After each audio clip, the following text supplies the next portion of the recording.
Ladies and gentlemen, how's everybody doing? This is the day that the Lord hath made. I will rejoice and be glad in it. It is a great day to be alive and in the land of the living. This is another great day. If you don't think it's a great day, every day is a great day.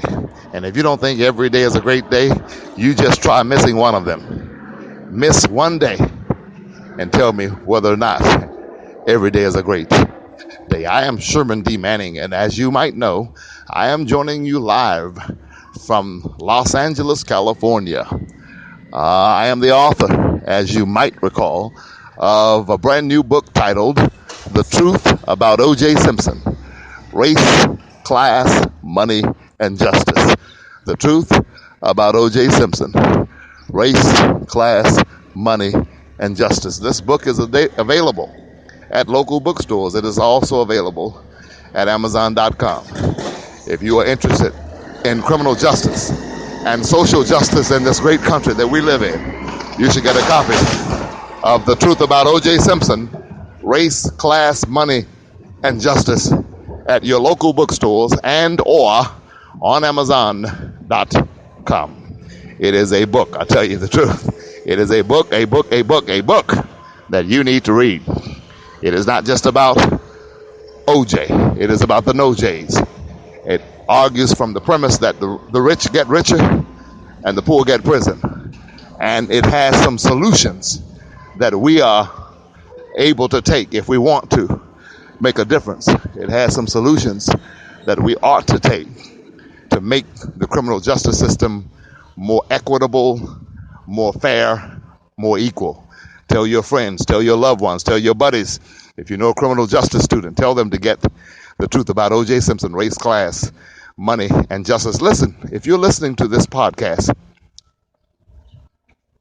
text me at 404-386-9356. Let me know that you're listening. Just send me a text saying, Sherman, I heard you.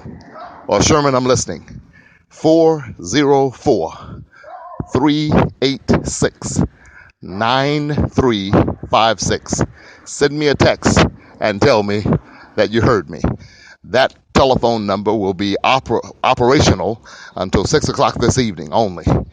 404-386-9356. Send me a text and say, Sherman, I heard you.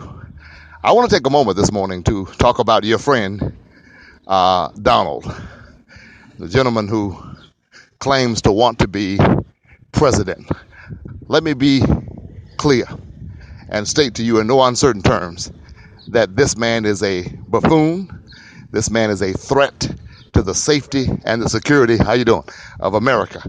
And you all excuse me, this is a live walking podcast, and sometimes it doesn't help me seem professional in what I'm doing when I have to speak to someone. But if I had not spoken, then I would have thought I was too good or something like that. You know how we are. But the man who claims to want to be your president, this is a sick man in more ways than many. Donald is a sick man. And I talk about him in my book, The Truth About O.J. Simpson: Race, Class, Money, and Justice. This is not just about the criminal justice system. This book is about politics also. And I think it will be well worth the read. Get that book, The Truth About O.J. Simpson: Race, Class, Money, and Justice, and get it now. Donald is a strange character. The allegation has been made that he raped his ex-wife, and anybody who doesn't know that he paid her to retract the statement is not a thinking person. If you have enough money in this country and in this world, you can pretty much buy your way out of anything. He paid her.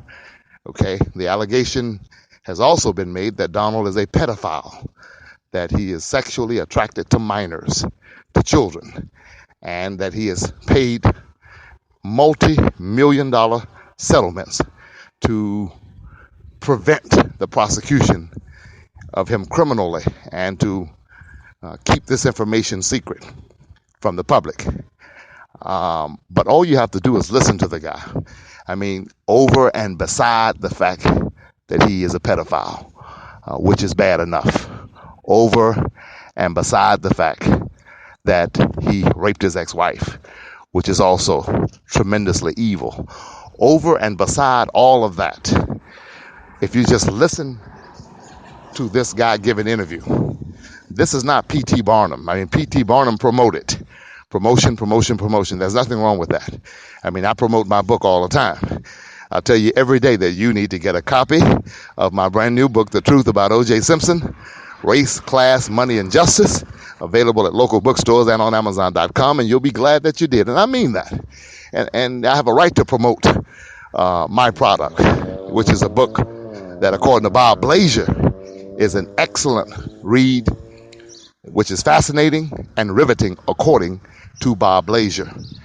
But Donald is a different animal, and I'm afraid to ever allow a person with the kind of psychological intricacies that he has to get in a position of power, in a position where they have the codes to the nukes. Here is a guy who cannot get given a single interview without telling you how great he supposedly thinks he is. I mean, it's like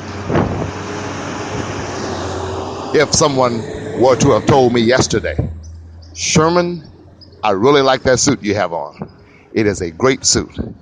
And then an hour later, I was giving an interview, and I made sure that the host knew that someone told me the suit looks great.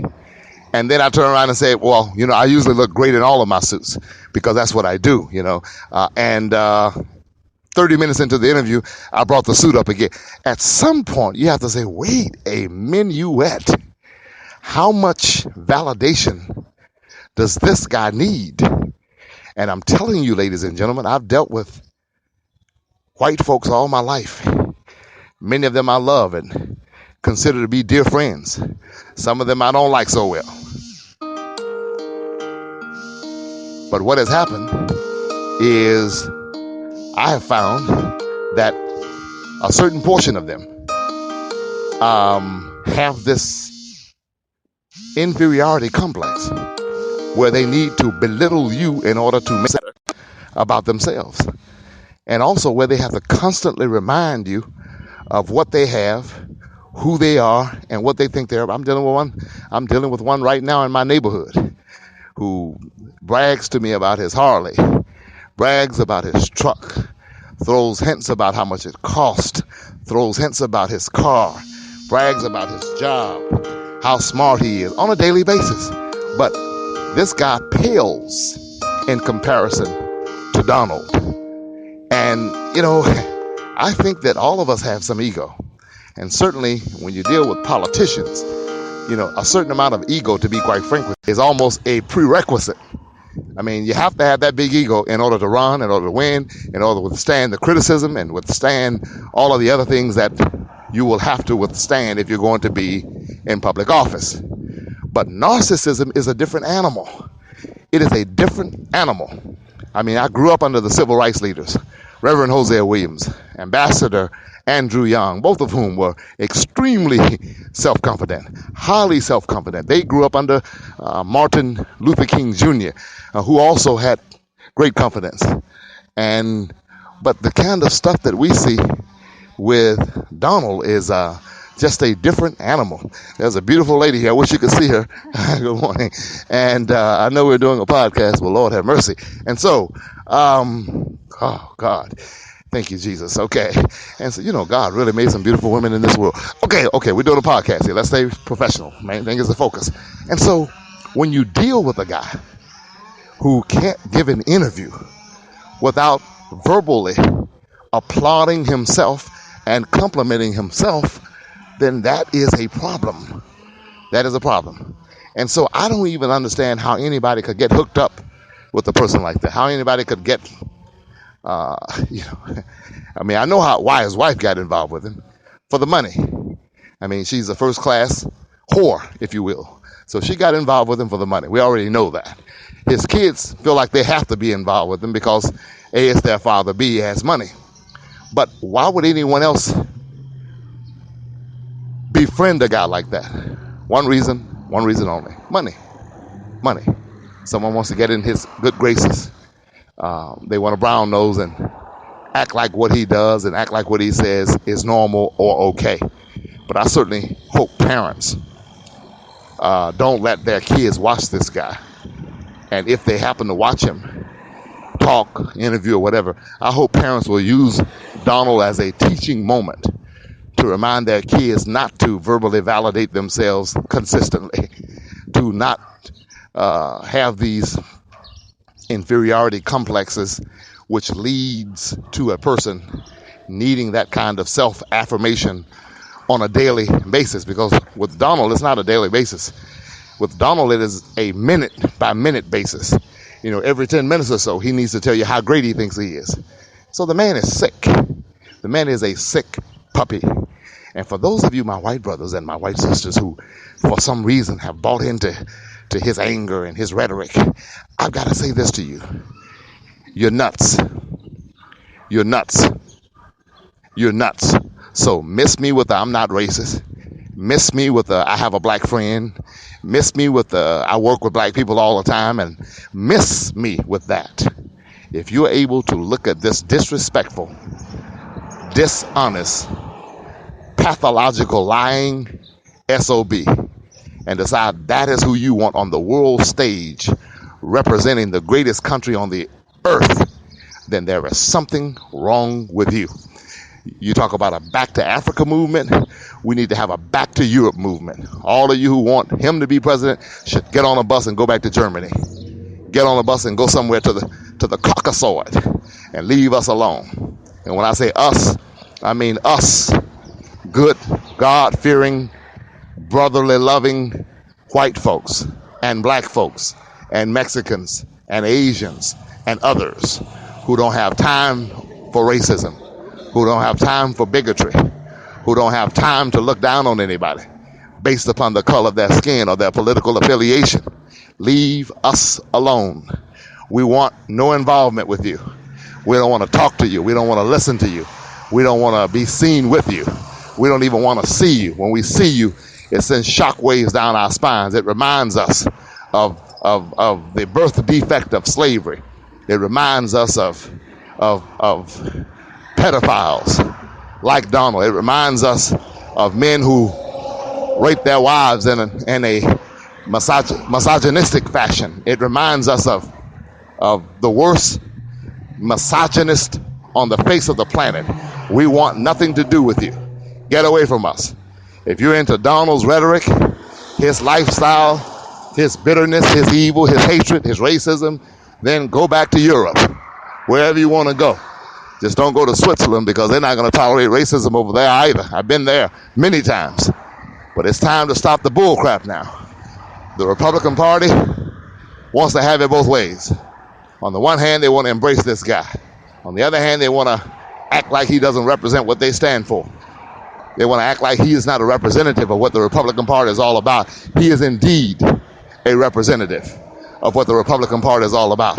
It is racist. It is misogynistic. It is evil. The Republican Party is for the rich and the rich only. If you're a member of the 1% and you want a better tax plan, become a Republican. Hands down, I support that. But if you're some poor, trailer trash, Caucasian brother or sister, if you're some working class or even middle class white person in America, you are a fool to be a Republican, because the Republican Party doesn't want anything to do with you. The only thing they want from you is your vote. They're not going to help you with taxes. They don't believe in giving tax breaks to those who are poor, working class, or middle class. The only persons they believe in giving tax breaks to are the highly and extremely wealthy in this country, because the rich get richer and the poor get prison. And so what they want to do is hoodwink you. And they do a pretty good job on dumb white folks of